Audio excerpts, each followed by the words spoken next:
Bismillahirrahmanirrahim. Assalamualaikum warahmatullahi wabarakatuh.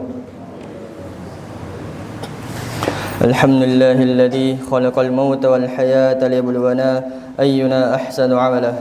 Allahumma salli wa sallim wa barik ala sayyidina Muhammad wa ala alihi wa ashabihi ajma'in, amma ba'd. Alhamdulillah, segala puji hanya milik Allah Subhanahu wa ta'ala, Tuhan yang Maha Pengasih lagi Maha Penyayang, yang telah memberikan kita kehidupan dan kematian sebagai ujian untuk melihat siapa yang di antara kita yang paling baik amalnya. Salawat dan salam senantiasa tercurah kepada junjungan kita Nabi besar Muhammad sallallahu alaihi wasallam beserta keluarga, sahabat dan umatnya hingga akhir zaman. Jamaah yang dimuliakan Allah Subhanahu wa ta'ala, kematian adalah sebuah kenyataan yang pasti akan dialami oleh setiap makhluk yang hidup, sebagaimana Allah Subhanahu wa ta'ala berfirman, A'udzu billahi minasyaitonir rajim, kullu nafsin dha'iqatul maut wa innama tuwaffawna ujurakum yawmal qiyamah faman zuhziha 'anil nar wa udkhilal jannata faqad faz wa mal hayatud dunya illa mata'ul ghurur. Yang artinya, setiap yang bernyawa akan merasakan mati. Hanya pada hari kiamat sajalah diberikan dengan sempurna balasan. Siapa yang dijauhkan dari api neraka dan dimasukkan ke dalam syurga, sungguh ia memperoleh kemenangan. Kehidupan dunia hanyalah kesenangan yang memperdaya. Al-Quran Surah Ali Imran ayat 185. Ayat ini mengingatkan kita bahwa kehidupan dunia ini hanyalah sementara. Namun meskipun seringkali kita terlena dengan urusan dunia sehingga lupa mempersiapkan diri untuk kehidupan setelahnya. Mengingat kematian bukanlah untuk menimbulkan ketakutan dan kecemasan yang berlebihan. Sebaliknya, mengingat kematian adalah sebuah ajakan untuk kita hidup dengan penuh kesadaran, memperbaiki diri dan memanfaatkan waktu sebaik-baiknya untuk beramal saleh. Sebagaimana sabda Rasulullah sallallahu alaihi wasallam, Bismillahirrahmanirrahim. An Abi Hurairah qala Rasulullah sallallahu alaihi wasallam, akthiru dzikra hadhimil ladzati ya'ni al-maut. Rawahu Tirmidzi.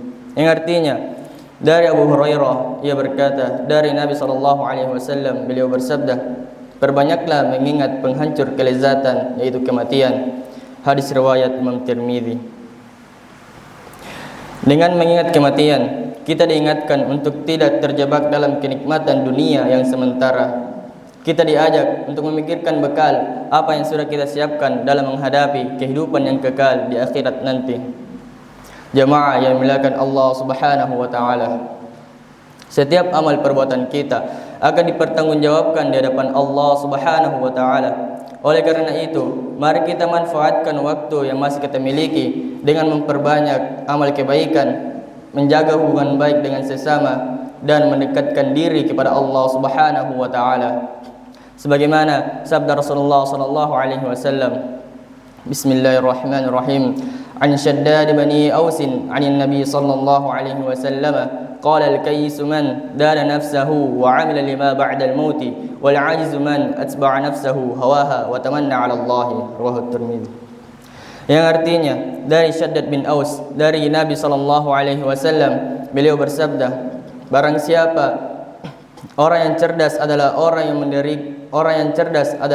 yang mengendalikan dirinya untuk dan beramal untuk kehidupan setelah kematian.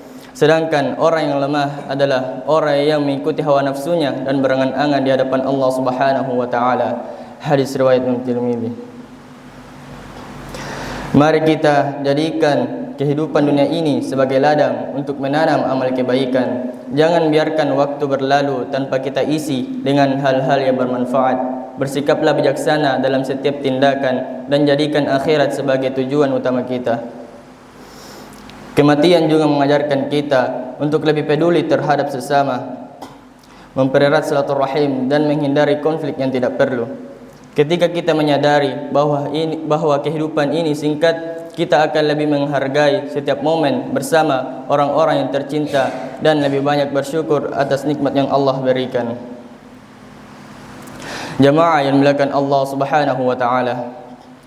Mari kita jadikan sisa umur kita sebagai kesempatan untuk memperbanyak amal saleh, memperbaiki diri dan memohon ampun kepada Allah Subhanahu wa taala, khususnya di bulan puasa ini. Sebagaimana hadis Rasulullah sallallahu alaihi wasallam yang selalu kita dengar. Bismillahirrahmanirrahim. An Abi Hurairah radhiyallahu anhu, 'anil Nabi sallallahu alaihi wasallam qala man qama lailatul qadri imanan wa ihtisaban ghufira lahu ma taqaddama min dhanbihi wa man shama ramadhana imanan wa ihtisaban ghufira lahu ma taqaddama min dhanbihi. Riwayat Bukhari. Yang artinya dari Abu Hurairah radhiyallahu anhu, dari Nabi sallallahu alaihi wasallam, beliau bersabda, barang siapa yang mendirikan salat pada malam Lailatul Qadar dengan iman dan mengharap pahala dari Allah, maka akan diampuni dosa-dosanya yang telah lalu. Dan barang siapa yang berpuasa pada bulan Ramadan dengan iman dan mengharap pahala dari Allah, maka akan diampuni dosa-dosanya yang telah lalu. Hadis riwayat Bukhari. Jangan sampai kita menjadi hamba yang di bulan Ramadan ini tidak mendapatkan ampunan sama sekali. Ibaratnya berenang di dalam air tetapi tidak basah sedikit pun. Na'udzubillah. Demikianlah cara singkat ini. Semoga bermanfaat bagi kita semua. Semoga ketika tiba saatnya kita kembali kepadanya dan dengan membawa amal yang diridhai dan dalam keadaan husnul khatimah. Amin ya rabbal alamin. Aqulu qawli hadza wa astaghfirullah li wa lakum. Thumma assalamu alaikum warahmatullahi wabarakatuh.